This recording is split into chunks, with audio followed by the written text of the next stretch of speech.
Jordan, pretty disappointing loss on the weekend, especially losing so late. Must be a bit of a kick in the teeth. Yeah, definitely. As you said, disappointing. I thought we played well, and I think if the game went 2-0 or 3-0, we would have obviously won the game, and we let them back into it. Obviously, they sort of wanted it more in the end, and they needed that to get into finals, and yeah, it was disappointing. With the penalty late on, sort of had one only a couple minutes before that maybe could have been. Did you have a look at that? I think it was the handball down the other end. I haven't watched the game back yet, no. But I mean, they have VAR, so I'm sure they're checking over everything. Yeah, I think Carl mentioned something the other day about maybe the VAR needs a few more angles with the lack of sort of like cameras at games at the moment. Do you think that maybe the referees need a bit more help with VAR? No, not necessarily help, but I think different stadiums have different camera setups, so it makes it hard to get all the right angles, as you said, as Carl said. So yeah, it's just getting the right equipment for the right stadiums. Western United's come on Friday. What are you expecting from them? Yeah, they're a good team. They had a good result last night against who'd they play? Newcastle. Yeah, we know them. We played in the first game of the season, so we know it's going to be a tough game, and they have some players that can change the game and do good things for them. You must be pretty excited to get back out here at Hindmarsh, seeing how good your record's been. Yeah, definitely. We as a playing group love playing at Hindmarsh, and we have great fans that come here week in, week out. So we're excited to have a lot of home games coming up to finish the season off. I think the other night was sort of the second time, as well as the Mariners, that you've had a chance to go top of the league, being 1-0 up in a game and then ended up losing 2-1. What do you put that down to? Is that a mentality thing? Is that just not being able to close out games in those sort of situations? It's definitely not a mentality thing. It's just the way it works. Just that we lost.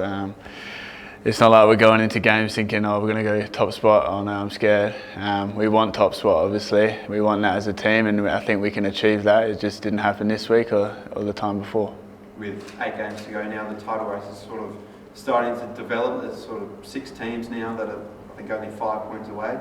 Where do you see yourself sitting between that? Is still the top spot that's your aim? Yeah, definitely. That's the top 2. We want a home final, as I said before. We love playing at home, and I think we're a great side at home, and we're very confident at home. So top 2 is the main goal.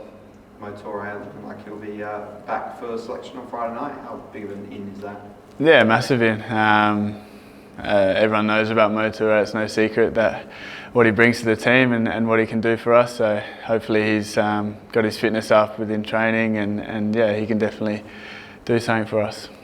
And with Jakobsen only a couple of weeks away, George has been great as your centre-back partner as well, but you must be keen to see him back on the pitch too. Yeah, I'm keen to see everyone back on the pitch. I mean, we're a team, we're a family, so it doesn't matter who's coming back from injury. I want everyone back from injury. It's only going to help us in the long run and help Carl. Obviously, with 8 games to go and 5 at home, I guess how important and how beneficial do you think that can be to the team, given how strong the performances have been at home this season? Yeah, oh, sorry, my phone went off. Obviously, as I said before, we love playing at home. The fans give us that extra boost, and we want to impress our fans when we play at home. So, I mean, it's exciting. It's exciting to have these games at home, and yeah, I'm looking forward to it. And coming up against like a Diamante, I know you like to focus on the team as a collective, but he's very integral to what they do. So, how important is it to stop him? I mean, everyone wants to. Well, I want to play against the best players in the league, and I think everyone else does in our team. It's no secret we have a young team, and we have a young team that wants to push themselves against the best players in the league, and Diamante is right at the top. So we're looking forward to that clash. Yeah, you mentioned you like facing the best players. Just lastly, obviously Barisha again. I'm sure you've had some great battles over the years. You enjoy coming up against him? Yeah, definitely keeps me on my toes, and we've had, I can't remember how many battles in the past, so hopefully I get this one over him on Friday night. Just on Diamante, you mentioned that he's right up there at the top. Would you say that he's the best player in the league? We've got Ninkovic and those sort of players as well. I don't know who the best player in the league is, mate.